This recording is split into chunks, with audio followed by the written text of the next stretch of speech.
Welcome back. Today we'll be talking good dealer, bad dealer, and what led up to the good dealer, bad dealer video here. Please watch till the end. So a close family friend, her vehicle was totaled, but I was there at the time it happened. Everybody was fine, no injuries. Damage appeared to be very minor. Once the body shop got in there, they found structural damage, yet the car ran and drove just as it had with what appeared to be minor damage. So the family friend, she calls me and says, "John, they totaled my car. It was supposed to be an easy fix from what everybody saw at the time, but the insurance totaled it. Can you help me out?"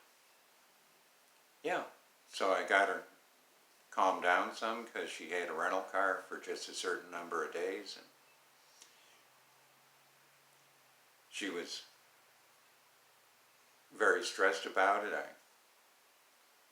talked to her, got her calmed down, and then we moved on to what would you like to replace it.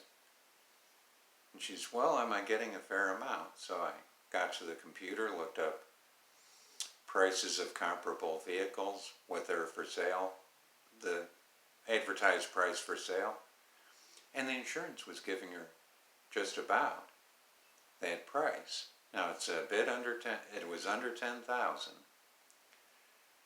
and she didn't have a lot to put with the insurance money. So knowing the limit, and she was open as far as I just have to have something by the time I returned the rental car. She got extension on the rental car, so we had time to work with. And this was a Saturday. Found one. She called the dealer. She was at work, couldn't go with me, but "John, I trust you. You find something you think is good and it checks out, then I'll take it." And after 48 years of car deals and buying cars and whatnot, I knew I could find her something for the insurance amount or a few dollars over. So I found her a car. She called the dealer. She talked to the sales rep, told him what was going on. "John, would you call? You know the questions to ask." "Absolutely." The dealer 50 miles away, so I'm not just jumping in the car and driving down the street to go see it. I call, mention, "You don't have the history report on your website. Please send me the history report." "Okay, what's your email? I'll get it right out to you." "Great, I'd like to come out today and check it out, but I gotta have the history report." I was at a sit-down restaurant, had just sat down, was waiting for my coffee, and 20 minutes, 30 minutes goes by. I've gotten my coffee, I've ordered, I'm eating. I text and call. "History report hasn't come through. Did you get the email, my email address right?" Repeats it back. "We're busy, it's Saturday. Can't come out till I get the history report." This was at 10:45, and at, I guess, about 12:15, history report comes through. Everything looks promising, good service history. Reflects just a minor bump in a parking lot on the back bumper. Okay, I'll check that when I get there, look underneath it, check the trunk, make sure it wasn't mashed in. Not a problem. "By the way, what's your total price to drive it home upon approval?" "Oh, I'll have somebody from finance get a hold of you and provide you with that." Now I'm what the heck? The others I've spoken to and texted with have a worksheet and what I'm looking for is sales price, sales tax, and registration at the tax office. That's what I'm looking for, is a number with those two items added in. And I calculated up, and I knew generally what the total, upon approval, drive it home price would be. Well, it's busy. I'm busy. It's Saturday. I'll try and get that to you. Okay, it's just delaying when I can come look at it. I never do get a good price to drive it home, and so I write off that dealer. Now, it's the used side of a new car dealership, so it's not an independent used car dealer. So, there's a second one that I had as a possibility. Went to look at that, used car side of a new car dealer. Everything seemed good. It had a couple little minor glitches. And the sales rep mentioned, I'll get it into service Monday, let you know when they've resolved those glitches, and we'll finish up the deal. Great. Well, that one had a bit more than what either of us anticipated, so they pulled it off the retail side. Now the good dealer, bad dealer, backtrack a second here, bad dealer, my feeling is the philosophy. I could be incorrect, but I have a feeling with the bad dealer.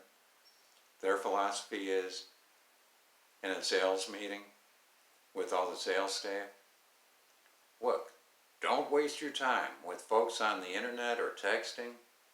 All they're doing, if they're not here in person, you can't sell them. And if you can't sell them because they're not here, you're wasting your time. Only if a person is here in front of you ready to buy now, you know they're serious, they're ready to buy, then you take your time with them. Then you spend your time. But don't waste time with folks who aren't interested, and folks who are too lazy to come out and talk to us in person. We don't have time for them. That's why I believe it was taking forever to get the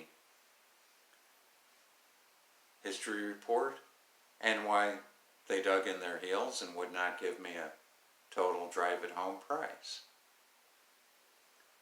Now the good dealer, Monday after work, and I'd spoken to this dealer Saturday by this point, with the one who I guess didn't want to sell a car, and the second one that had a few issues that was promising, but with just a few, and it wasn't anything that would make me walk away from it. And this other one, Monday after work, I can come out, look at it, that's fine. I gave him a guess as to when I could be there after work to look at it, because depending on this Dallas traffic, you can never say for certain.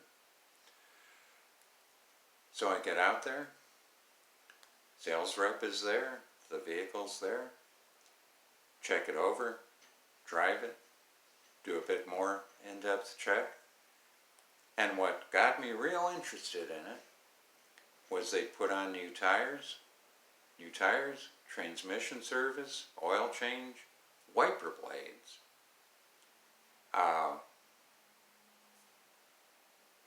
There was something else they did, but they put money into it, which wasn't much because it was all done in-house. 2012 Fusion at a Ford dealer, so you know that they got it for a good enough price. They could put a few dollars into it and sell it. It's under $10,000. In fact, it was enough under that the insurance money, purchase price, she has money left over. I then explained it's for a close family friend, extended family. How do we do the deal? And he went and talked to his manager, was back in the 7 minutes I have always told you. And he said, okay, here's what we've come up with. Have her send over a copy of her license. We can do all the paperwork.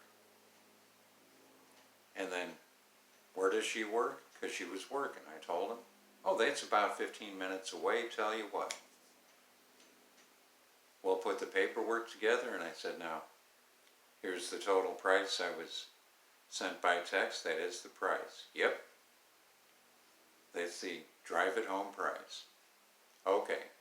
So I went to her place of employment, which is a restaurant, and got something to eat, and about 20 minutes behind me, sales rep pulled up and brought the car, the 2012 Fusion, 95,000 miles,